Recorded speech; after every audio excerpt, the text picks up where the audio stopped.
Welcome to the Global Flashpoint Report from Global Circuit News.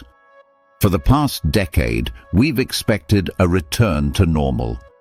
But the world economy is now entering a new normal, a period of slow, volatile growth overshadowed by three major interlocking threats. We are talking about unprecedented global debt, escalating trade wars, and the slowing engine of China. These forces, according to the IMF and World Bank, are creating the slowest period of growth in decades, with profound consequences for UK markets and consumers. Three major threats: the debt bomb, $310 trillion and rising. The foundation of the global economy is debt, and the debt load is unprecedented.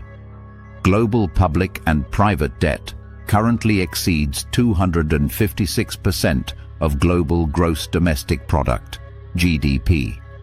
That's over 310 trillion. Following the pandemic and subsequent energy crises, governments in advanced economies increased fiscal spending dramatically, widening their deficits.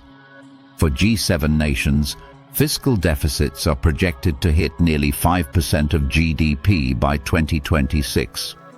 The real problem is the cost of servicing this debt. As central banks like the US Federal Reserve held interest rates high to fight inflation, governments must refinance their debt at higher borrowing costs.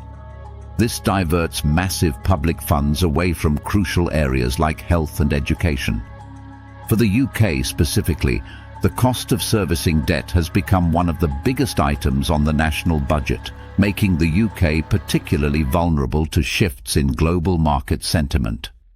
The fragmentation of trade. The next major threat is the shift from globalization to geopolitical competition.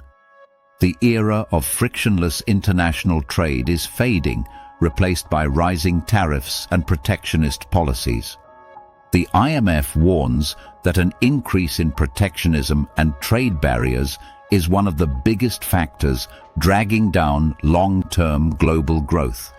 Projecting global trade growth will fall from 3% in 2025 to just 1.5% in 2026. This is most visible in the US's trade policy, where tariffs are used as a strategic tool.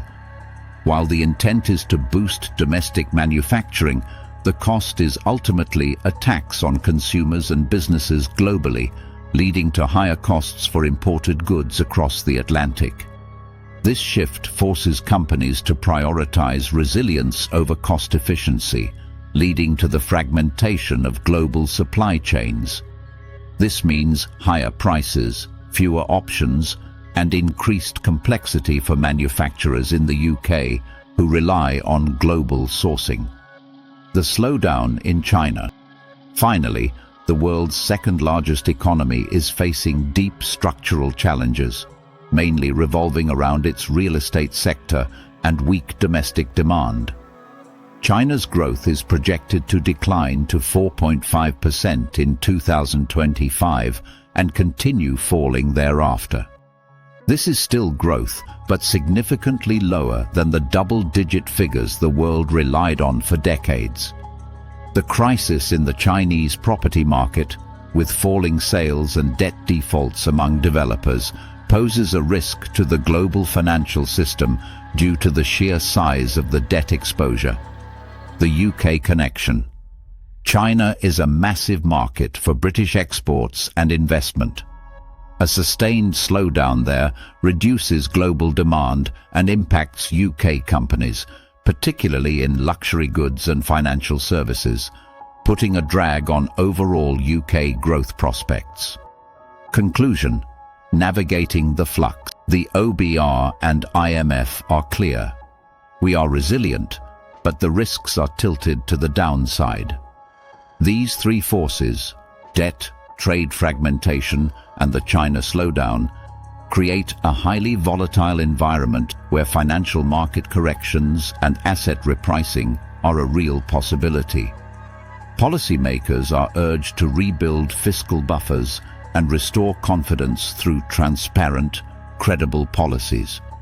But in a fragmented world, finding global cooperation for global problems is harder than ever. What is your biggest concern for the global economy in 2026? Share your thoughts below. Don't forget to subscribe to Global Circuit News for your essential breakdown of the world's most critical developments.